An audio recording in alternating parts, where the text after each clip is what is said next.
UFC 303 is just a couple of days away, guys. I wanted to get on here, give you my full card predictions. So just fast forward to see the fights you want.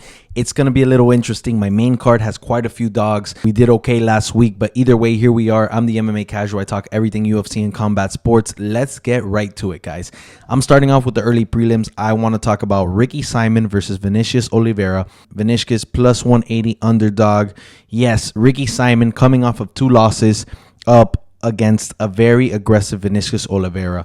Personally, I think Ricky Simon is going to be able to do just enough grappling and wrestling in this fight to take away a decision. I don't see this fight finishing unless Oliveira comes in with a lot of aggression and catches Ricky Simon. Obviously a very possible outcome, but I think Ricky Simon is coming in with the right game plan because you don't want 3 straight losses in the UFC. I'm taking Ricky Simon negative 218. Next up, Rice Aruya making his UFC debut, which I'm usually not a fan of, and Carlos Hernandez, who's known to be a decent striker but a fantastic grappler. And when I see this line, I see Rice Aruya negative 470 UFC debut.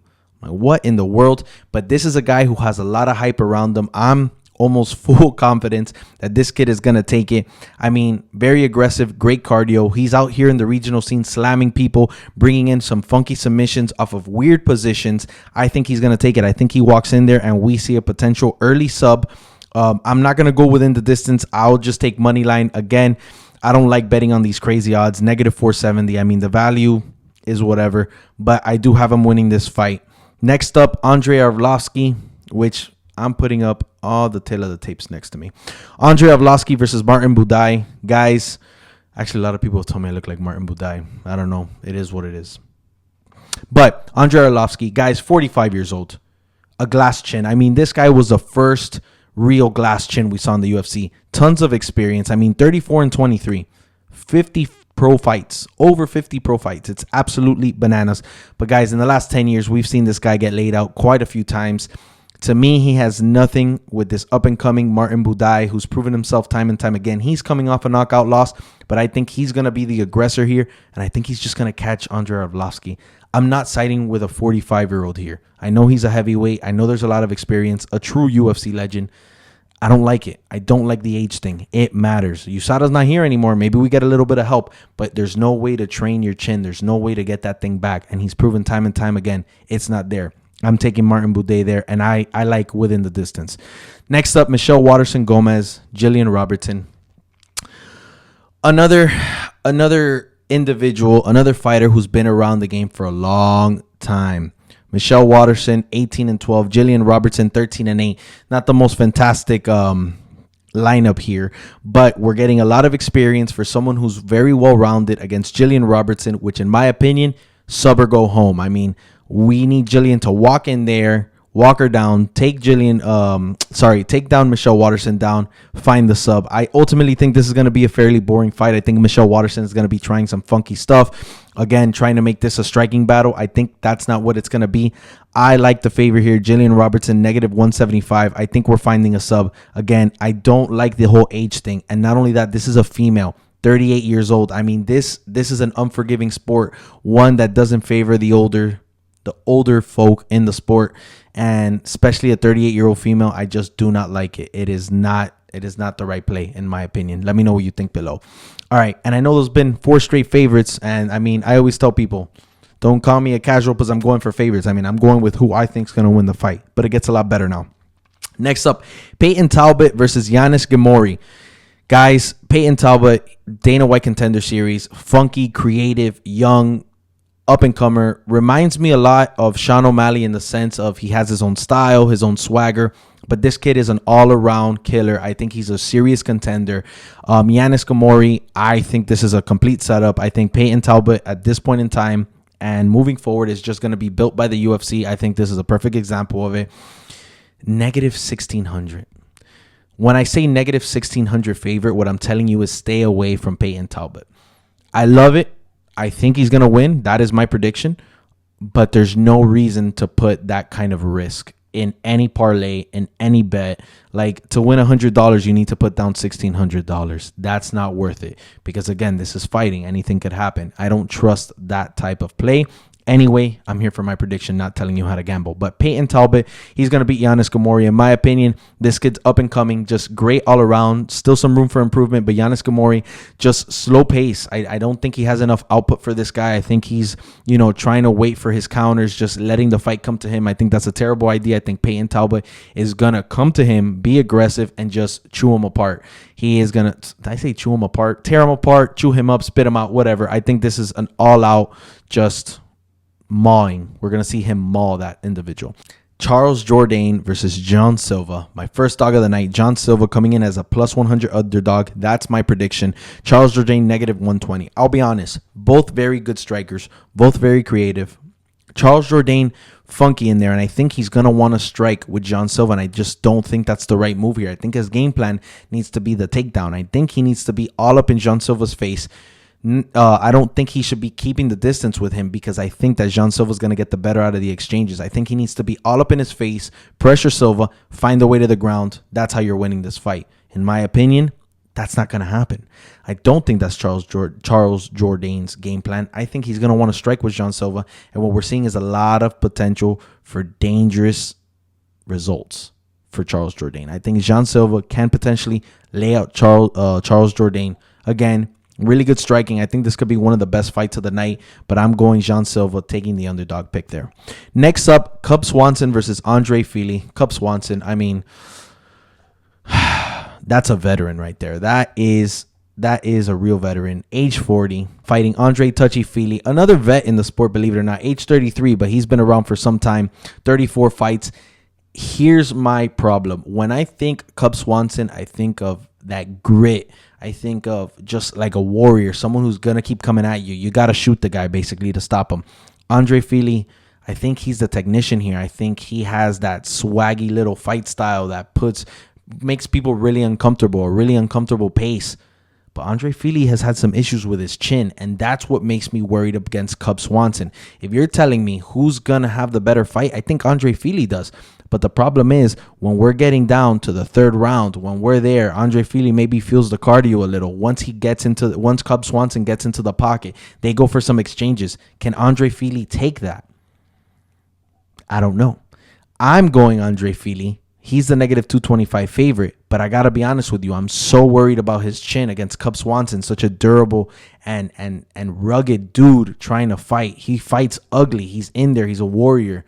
It's a tough matchup. I'm going Andre Fili, like I said. I think he wins in decision, but I don't like this in any parlay. I don't like this matchup at all. I don't like the odds. I think this is an all-around stay-away fight. I'm not touching it. I'm not touching it. I'm giving you my prediction, but I'm not touching that fight. So much could happen, and I just think it's a weird one for me. Let me know what you think. Next up, Joe Pyfer, Marc-Andre Barriault.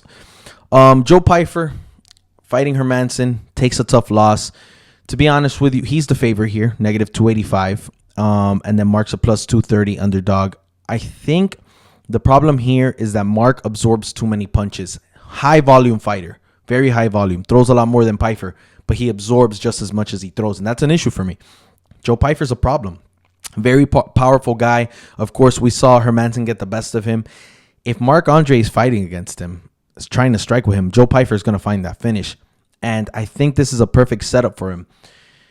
Joe Pyfer is a very angry person. I think Joe Pyfer took that loss personally. I think that kid is probably 3 times better now coming into this fight than is like after he lost his last fight. I mean, just an angry dude. You see Joe Pyfer's battling demons every time he steps into the octagon. And I think we're going to see a different animal coming off of a loss. But regardless of the mental state he's coming into this fight with, and that need to prove himself again, I just think that it's not a good matchup. I think Mark absorbs too much. Obviously, he has a training camp ready for Pyfer. We might see some grappling mixed in here, but someone who puts out a lot of volume but also takes a lot of blows. I don't think it's a good matchup. I think Joe Pyfer takes this one, and I'm siding with him. Now to the main card, guys. We just talked about the featured prelim, main card, what most of you probably want to know. And like I said, quite a few dogs here. Quite a few. We're going to start off Ian Machado Gary versus Michael Venom Page. Michael Venom Page really showed us how good he is against Kevin Holland. Again, you could argue that with Kevin Holland just having shit IQ and doing whatever whenever he wants. Ian Gary's the up and comer, proven himself time and time again in his recent fights. I like him. I think Ian Gary's very scary, and I think this is quite the stylistic matchup. But it could go two ways, right? We could see two guys keeping distance. Ian Gary trying to keep the distance against MVP, and I think that favors Michael Venom Page. I think that's better for him to work stylistically, in and out, longer reach. Or Ian Gary is going to come in and change up what we know of him. I think he's going to be willing to push the pace on Michael Venom Page, which is, I think, the smarter idea. Mix in some grappling, and I think that's a real uncomfortable fight for Michael Venom Page. But if this fight stylistically is two good strikers keeping the distance from each other, trying to sneak in those good kicks or unorthodox blows, I think Michael Venom Page takes this fight. With that being said, very dependent on the game plans, but I'm siding MVP here. I think his experience is going to come into play. Ian Gary is very good. Very good. This is not a super confident pick. This is not, I think Michael Venom Page is going to sweep the floor with Gary, but I do think Michael Venom Page is that guy. I think Gary's a little inexperienced, a little younger. Yes, he's undefeated, but we're dealing with a different type of competition now. Michael Venom Page proved he could be with the top contenders in the UFC. Let me know what you think below. That's a tough one to call, but I am leaning Michael Venom Page, and he's the underdog, plus 110. Ian Gary coming in as a negative 130. Mayra Bueno Silva versus Macy Chasson. Macy Chasson coming in as the underdog, plus 120. Mayra Bueno Silva, negative 142. What I am going to say about this fight is I don't think it's going to be that exciting. I'm going underdog here too, plus 120. Macy Chasson has improved her grappling game a little bit. She definitely has the reach and height advantage. I mean, 72-inch reach against 66. That makes a difference. And she's a real good technical striker with a little bit of Muay Thai mixed in. She's 5'9", Mayra 5'5". I think Macy's game plan decides this fight. I think she needs to really mix in her striking with her clinch work, bring in her Muay Thai, maybe even going for a few takedowns, which could be dangerous against Mayra Bueno Silva. But we've seen Chasson improving her grappling, so I think that's the way to victory. I don't think that Macy's just should make this, a slugfest with Mayra Bueno Silva. I think that could be the way that she gets caught in a lot of issues, maybe gets rocked. Macy Chasson, I think she really needs to mix it up against Mayra Bueno Silva, but I am taking her. I think her reach advantage, I think her great striking mixed in with solid grappling that she's developed over the last few years, I think she could get it done against Mayra Bueno Silva. But again, that's a tough fight to call. Let me know what you think below. Next up, Anthony Smith, Roman Dolidze. This fight has had like 5 different guys in it. Oberg, Jamal Hill, Khalil Roundtree, then Anthony Smith, now Roman Dolidze. It's been a whole mix-up. They've gone from co-main event to now before the co-main event. Anthony Smith, Roman Dolidze. I don't like this fight, man. And I know I've been saying that about the last few. There are some tough matchups. I mean, Sean Shelby really got busy here. Anthony Smith, plus 120 underdog. Roman Dolidze, negative 142. I guess DraftKings loves that 142. Man, I got to be honest with you. Roman Dolidze going up to light heavyweight, 12-3, older guy, same age as Anthony Smith, really. But Anthony Smith is a veteran in this game, and that veteran comfort, that guy has had the toughest losses behind him in his career. He's fought for the title. This guy has fought anyone and everyone. And when you have a guy with that much experience, it scares me because it takes one bad move from your opponent for you to capitalize. And we saw that against his opponent in the last fight, comes up with a guillotine win. Just a random guillotine win, which nobody expected. And that's my fear with Roman Dolidze. Obviously, last minute fight, moving up in weight. I'm a little nervous for it. I'm not going dog here. I am going Roman Dolidze just because Anthony Smith doesn't have a grappling edge over him. Very good MMA grappler, but Roman Dolidze is a problem on the ground, and I don't think Anthony Smith wants any of that. That's why I think there's going to be a lot of striking here, and even then, I think Roman Dolidze is going to have a little bit of an edge there. I think where Roman Dolidze takes this fight says a lot about the fight, but ultimately, I like Roman Dolidze, and I think something big is going to happen in this fight. Nonetheless, Anthony Smith, veteran, tough guy, scary guy to bet against. I'm going to be honest with you. And it happened to me, a few cards ago. So let's see what happens. But I do have Roman Dolidze winning that fight. All right. Next up, Brian Ortega, Diego Lopes. Diego Lopes, negative 142. Again, with that freaking number. Brian Ortega, plus 120 underdog. Guys, Brian Ortega has fought the best of the best in his division. He's fought for the title. He's fought Volkanovski. Almost finished him, by the way. Then we have Diego Lopes, the up-and-comer, who's coming with such momentum and excitement behind him. I got to be honest, I love the odds. I think Diego Lopes should be the favorite. The way he's fought against Sadiq Youssef, the fact that he has such a great grappling background. Brian Ortega, in my opinion, doesn't have much on this guy, and I know it sounds disrespectful, unless we're talking about being in a grappling, an actual Brazilian jiu-jitsu matchup. If we're talking a jiu-jitsu tournament, I like Brian Ortega. But in the octagon, I mean, striking, I think Diego Lopes is explosive. I think he's going to catch Brian Ortega. If you ask me, Diego Lopes sleeps Brian Ortega. But Brian Ortega has to find a way to grapple with this kid. But I think that's going to be impossible. And Diego Lopes can get a little sloppy when he gets excited and he's coming in with all that momentum. So I think that the big stage might be a factor here. But if we're talking who's the better striker, I think we go Diego Lopes. If we're talking about who's the better grappler, potentially Brian Ortega, but not by a lot. So I think the gap here is the striking, and I think Diego Lopes is going to pick apart Brian Ortega. Now, Brian Ortega has proven that he's a dangerous dude. He could come from behind, and he could take a lot of damage. So obviously a tough fight for Diego Lopes. But man, I really don't find Brian Ortega winning this fight. I don't see. I know he had that good comeback from behind win against Yair Rodriguez, but I don't see the same type of play here with Diego Lopes. And again, I'm pretty confident in my pick for Diego Lopes to finish Brian Ortega. We might see Brian Ortega sleeping because it's just an energy, a momentum, a skill level, just young man coming for everything he wants right now. Diego Lopes is a scary guy. I know I've yapped there a little bit, but I have Diego Lopes within the distance. Last but not least, the main event. Yes, we wanted Chandler and McGregor. We've talked about that several times. Now we get a rematch, Alex Pereira versus Jiri Prochazka. What do I think about that? I think we've seen it before. So why not go with the guy who won the first time, right? Well, not necessarily. I am so on the fence with this fight, and I'm going to tell you why my pick is Alex Pereira, negative 166 favorite, and then Jiri Prochazka is a 140 underdog. Alex Pereira is a scary dude, but if you ask me and you ask a lot of people, to a certain extent, he's one-dimensional. Wow, someone's like, how can you disrespect this guy? Look at what he's done. Yeah, nobody has the answer for him, but it's the same things. Heavy leg kicks, throw you off your own pace. You know, those things hurt. You have to switch stances, and then he hits you with one of these hooks out of nowhere, and it sleeps you.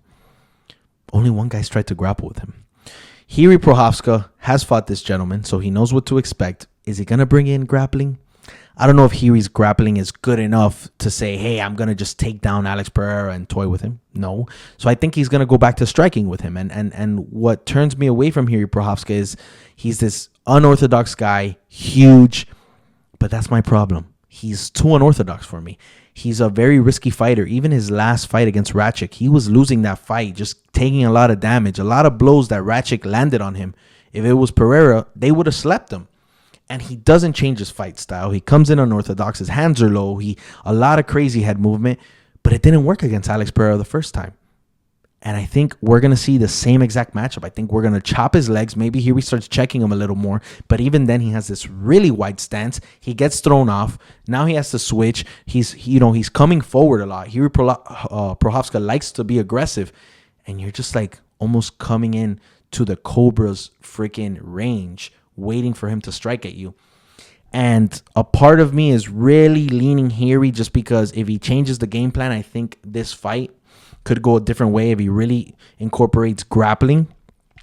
But then that's when I got to that conclusion that is Jiri's grappling that good enough to really throw Alex Pereira that off? Is he going to take him down that easily? Does he have the cardio to do that in the third and fourth round after he's been attempting it for the first two? A lot of things come into my head. And overall, I think Alex Pereira gets it done again. I think he finds a TKO win, and I'm sticking with that one. It's a tough one. I'm really on a coin toss for this one. I really am not too confident about the main event, but I think we see the exact same thing, and history tends to repeat itself, guys. Of course, Alex Pereira, when he faced Izzy for the second time in MMA, we saw what happened to him there, but I think he is going to beat Jiri Prochazka within the first 3 rounds, and I think we see it the same way we did last time. Anyway, a little vagueness there at the end, but guys, those are my full picks. I have quite a few dogs. This is a fun card. I think we're going to see a lot of finishes, a lot of good stuff. Let me know what you think. Be sure to follow. I'm the MMA Casual. Let me know what you think.